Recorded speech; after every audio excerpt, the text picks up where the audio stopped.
So Alex, I'll start with you. Okay. You've had probably the best rookie year in WWE history since maybe Kurt Angle or Brock Lesnar.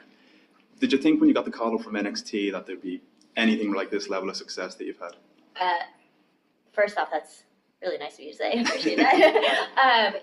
When I was called up from NXT, I was actually really shocked that I was drafted because, I hadn't done things in NXT that I thought I needed to accomplish still. I hadn't had a takeover match. I'd never held the title, and there were things I still felt like I wasn't ready for. So when I was moved to SmackDown, called up, I knew that I had to take every opportunity and run with it because a lot of times opportunities don't come around again.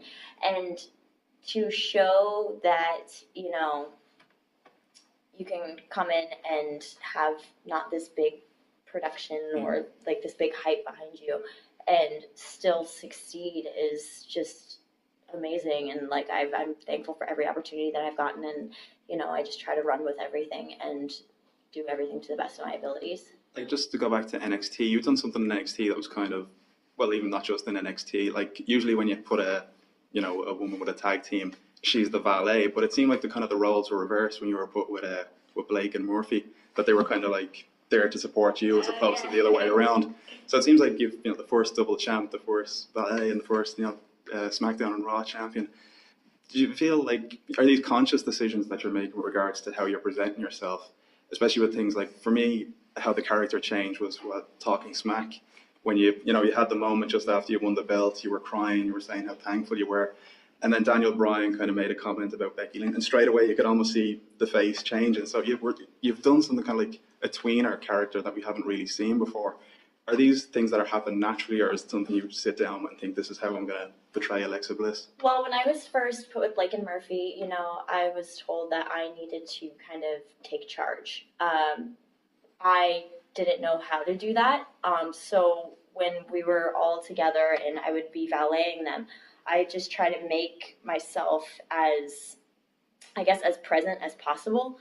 And I became kind of their voice. And with that, it really kind of, it wasn't supposed to be like that at first, but then when we saw the reaction we were getting and saw that, the boys were getting booed because they were letting a 5-foot girl run them and tell them what to do and be the boss and all this stuff.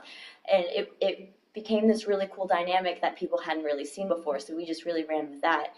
And after that, it just became so much easier to do that in my matches and to be like, okay, this is the path I'm going with. What can I do to take it to the next level? That's why I people watch a lot.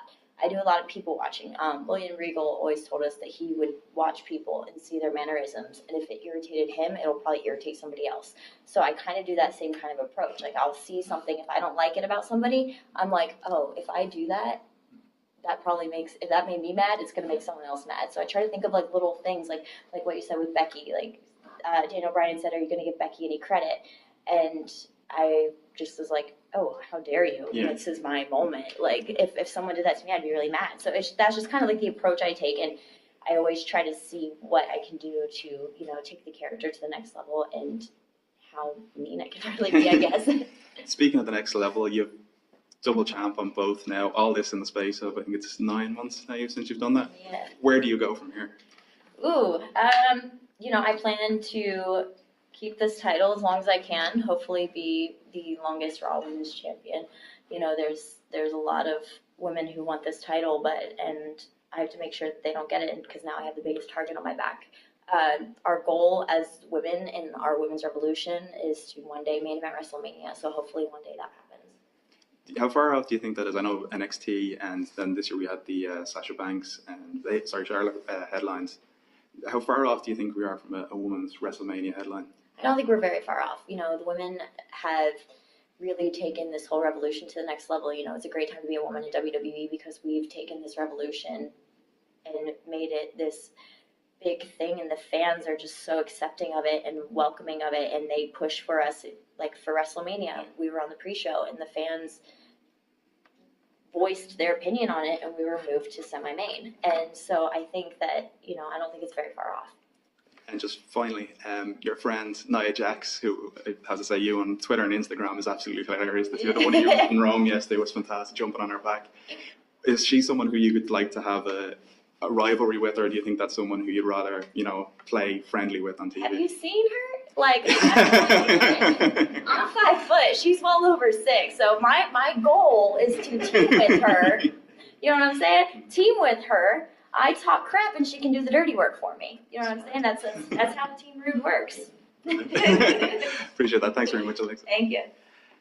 Titus? I'm ready. I don't look like it, but I'm ready. You've just been put now with Apollo Crews, and you're kind of seen as the kind of the manager role, or giving him advice now. Is this a role that you would rather have, or would you rather be competing against people like Apollo Crews? And do you see a lot of yourself in him as, coming from NXT and starting off in the main roster with a big push? Well, I don't know who said it's a manager's role. It's more like a big brother. I'm building a brand, and I think Apollo has everything it takes to help build that brand and build himself. And he's an extremely talented person, a talented individual, wonderful smile like myself. And so I just want to, but he's got a lot of personality that I don't think he's been able to showcase throughout his time while he's been on the main roster. And so hopefully us pairing together in any capacity yields dividends for both of us. You just mentioned there that he's a lot of personality that you don't think he's coming through, and I thought that came through a lot with the NXT show. I'd argue I think the same with you, especially I've kind of been going through doing research beforehand. I knew you'd done your Dad of the Year, and you were very involved in charities, but I didn't realize the scale that you've been involved in. Like there was 250 children in colleges directly as a result of work you've done. You've grants 20, 30 million. A lot of this isn't kind of pushed on TV, and it's like, I know with John Cena, they have the Make-A-Wish. Do you feel like there's a lot of your personality you haven't been able to show on the camera? I tell people all the time, I've been doing this philanthropy work long before I came to WWE, and I'll be doing it long after. As you said, the kids that I've put in college, the 317 kids that have gone to college, on scholarships that I've helped, upwards of $25 million I've helped raise over the last 10 years. Those are things that I know have happened, and the people's lives that I've affected have happened. And if WWE television, is another platform that's used and illustrated to illustrate who I am, that's fine. If not, that's fine too. I'm getting ready to embark on one of the things that no other WWE superstar performer has ever done, and I'm getting ready to do a TED Talk, out at UCLA on May 20th, and an article just came out today, furthering what we initially talked about, which was, this has nothing to do with my WWE character. It has to do with who I am as a man, and I've been very fortunate throughout my life to be impacted by many people, but also be an impact to many people. And so regardless of what profession I've been in, I've always told people, when I play football is what I do for a living. It's not who I am for a living. And it's the same way with WWE. It's what I do for a living. Yeah. It's not who I am for a living. And I know a lot of times people within the entertainment community have a problem separating the two. And but not just myself, but many superstars and women and men on this roster are phenomenal people, and we just happen to be being a part of a phenomenal business, which is the wrestling business. But I tell people all the time, I never envisioned myself being a wrestler or a performer with WWE. And so every opportunity that I am given is a blessing to me. And I think that I've been a strong credit to the wrestling business, and that's at the end of the day, that's my ultimate hope. As a father of 2 sons, I want my sons to see, they see all the BS too, yeah. But they take it as that, and they know their dad, and the people that know me, and that's all I'm concerned about, If it's illustrated on television, cool. If it's not, then that's cool too, and that's what I'm trying to help Apollo do the same. You get told so many things, do this way, don't do this, do this way.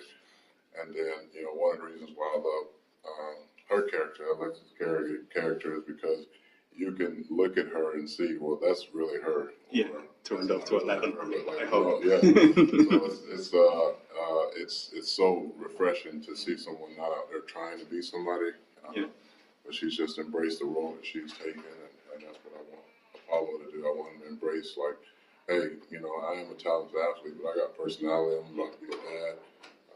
You know, all the things that it makes of him as who he is. He has to go out and tell that story if nobody else wants to. Just finally as well, your friend Batista is currently #1 in pretty much every country in the world right now. Would you ever consider making the leap yourself into Absolutely. the business? Yeah, I'm strongly considering it, and What kind of role could you see yourself in? I could definitely see myself as an action hero. But I think I'm talented enough to do anything I want to do. You're big enough. I'm big enough to tell somebody that I'm going to do this, and there's nothing you can do about it. No, I'm just.